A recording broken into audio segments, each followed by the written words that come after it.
So we're here now with Jessica Behringer and Christine Garman, two of the original board members who worked for years to develop the idea of a children's museum in Fredericksburg before the Children's Museum of Richmond eventually opened its Fredericksburg branch in 2014. Jessica, Christine, thanks so much for being here today. Thanks for having us. Yeah, thanks for having us. Let's go back a little bit and talk about where did the idea that a children's museum was needed in Fredericksburg come from in the first place? How did y'all see that need? So, I think the beginning really started with Emily Williams. She and we both had small children, just like Jessica's. We all kind of were having kids at the same time. And Emily was traveling with her husband. He's a musician. And so they were traveling all over, and how she kept her children busy as they were traveling was going to just about seemed like every children's museum in the entire United States. She had this amazing binder of pictures and literature from all these amazing children's museums. And so her and I really started talking. I'm an educator, and we really saw a need for a place in Fredericksburg community that was enriching for children. And so that's, I feel like that's how the idea sparked. And then as her and I started talking about it, I had worked on several nonprofits and been working in the community, and I knew we needed some good, strong community connections and leaders and friends. And obviously Jessica and Emily and I all grew up together, and so it was sort of a natural conversation. We originally, I think, started it because we're missing this, and we want our kids to experience this, and our friends' kids and the community really as a whole. And then when we got into researching it and figuring out, whoa, this is not happening next year. This is not happening in 2 years. And we're like, do we still want to really move forward knowing that our own kids are really not going to probably benefit on this? I mean, let's talk about that original group. It was a team, right? Let's make sure we recognize the folks who were on that original board. You mentioned Emily Williams, who was touring with her husband, Keller Williams. Jenny Dupuy was also on that board, Kirsten Sneed, Kate Dumont, and Brooke Kingsley. So that's seven people. And talk about some of the work that you did, the steps you took. I remember seeing you in the park with the traveling exhibits. But what goes into getting something like this, to become a viable entity? Really, the first year was research. Was like, can we bring it? Is there an interest? And then years ago before us, they had tried to do this. Yeah. And so the first, couple months was reaching out to these women that had tried to do it and saying, why didn't you bring it here? What happened? Should we still do it? And Exactly. And a lot of research on communities that were the same size as Fredericksburg. What size museum did they have? There was no book that said, this is how you open a children's museum. And we were like, had that book, that said this, but every community is so different. You had one children's museum that we researched that their city gave it to them for $1, and then you had one where they just raised all private money.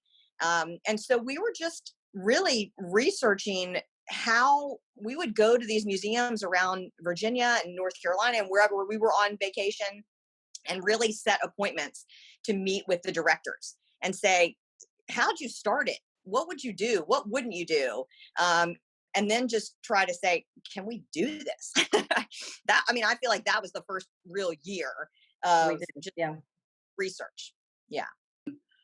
How did the idea progress to the point where, we knew what was going to happen? We knew that it was going to come in as Children's Museum of Richmond. That was a long process. I know after we did all of that research and we really looked at, obviously the big question was funding, how are we gonna be able to, is the city gonna support us? Is the county, should we put in the counties? We really, because like Jessica said, we would travel. We really as we were researching all over, we realized, let's focus on Virginia. Like, what does Virginia's Children's Museum have? And so we really, we went to Charlottesville, we went to Winchester, we went to big ones, we went to small ones, Richmond, and everybody had a different scenario. And so it was hard to sort of, I feel like, I know, Jessica, we conceptualized the location. It was hard to kind of leave this idea of like a building to really like a concept, because it was really like, we don't have a building. So we have to just work within the framework of a concept of a children's museum.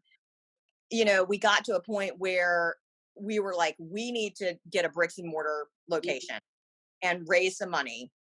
And how are we going to do that? Like, we just realized watching these other communities, and we had kind of been watching Richmond as they were doing these satellites, and they had opened up a Chesterfield satellite, and we were like, I wonder if they would come, I wonder if they would entertain this. And so really we started, I don't know, initial conversations with them. We definitely had that meeting, and Fredericksburg was already sort of on their timeline, and we realized that we were really at a point with our process that, like Jessica said, fundraising was going to be the next very large undertaking. And we had already been at it for several years. So we, having Richmond come in with their whole infrastructure, felt like the right move.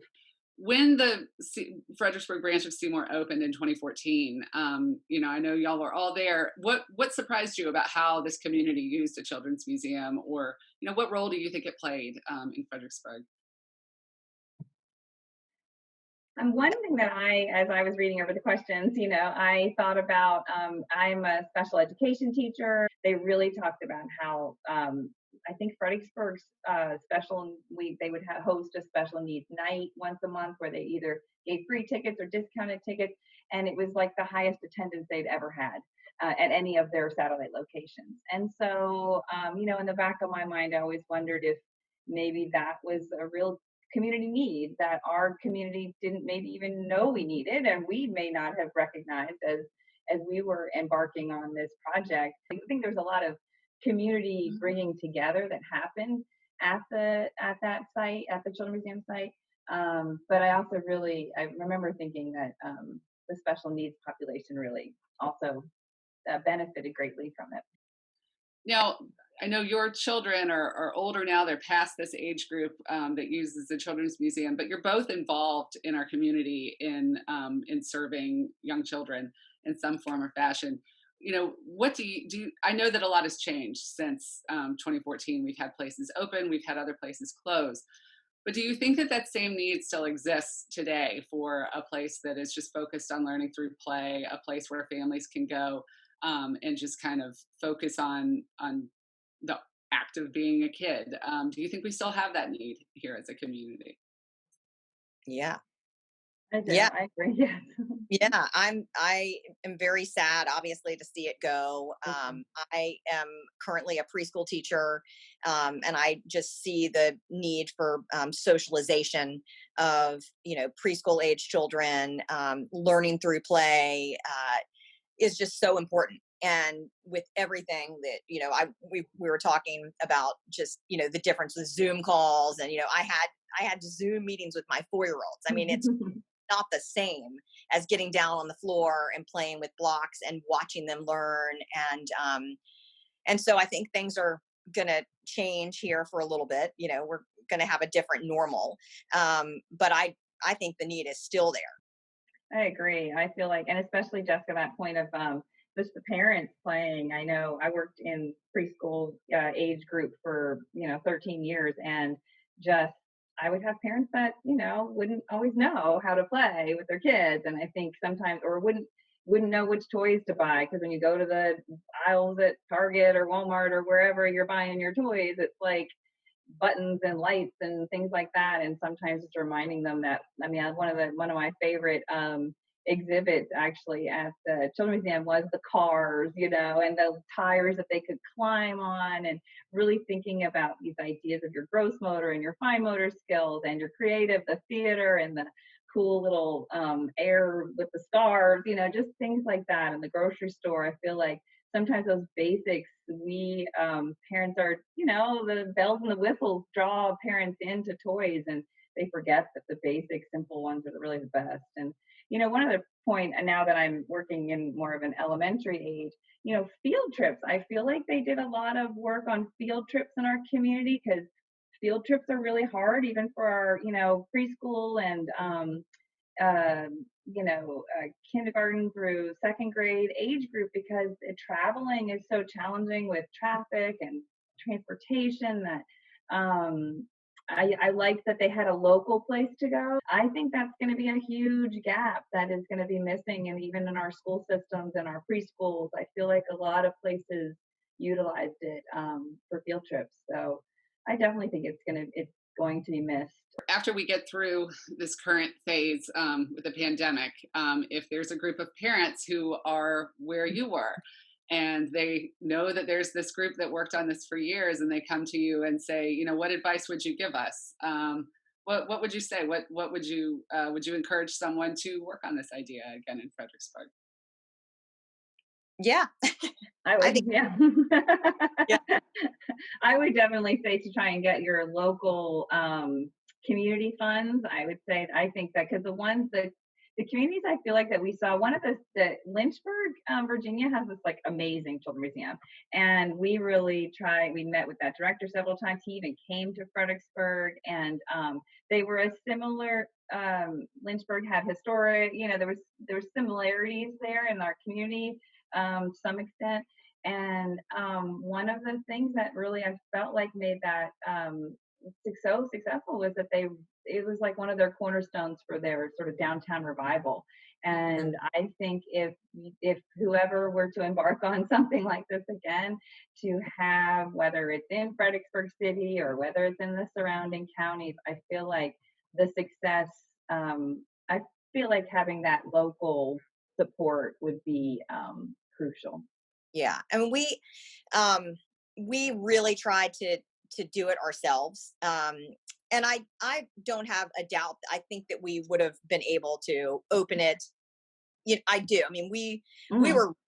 had lots of backstories of people offering us locations, and Yeah. we were volunteer and work, and we were ready for it. But we did, when Christine mentioned the infrastructure of CMOR, and we gave up a lot to partner with them. We, like Christine said, we wanted to keep the river theme, and we wanted to keep some of the downtown stores names, and things like that. And we gave up a lot because we felt so strongly about bringing this to Fredericksburg. And I think I would just say, I know our community needs it. I know the parents will support it.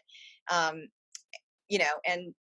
yeah, it would be great if we had a group that was willing to try to bring it back again. There were so many people involved in this. We've named our board members. I mean, Emily, Christine, we had weekly meetings, sometimes twice a week meetings for years. I mean, years. And there was so much work and effort and support of husbands and support of our kids. And really, we had support of the community. I mean, I know Richmond came in, but it was Fredericksburg that raised that money for our community. It came straight from Fredericksburg. We had donors we had people that were like, tell us when you're ready, and we're ready to, have an exhibit. We had the, sponsors of our exhibits, the people that sponsored Carnival and our fundraisers. And we really couldn't have done it without, really without that community support, that community backing. And I think that just shows that, people really know that we needed this.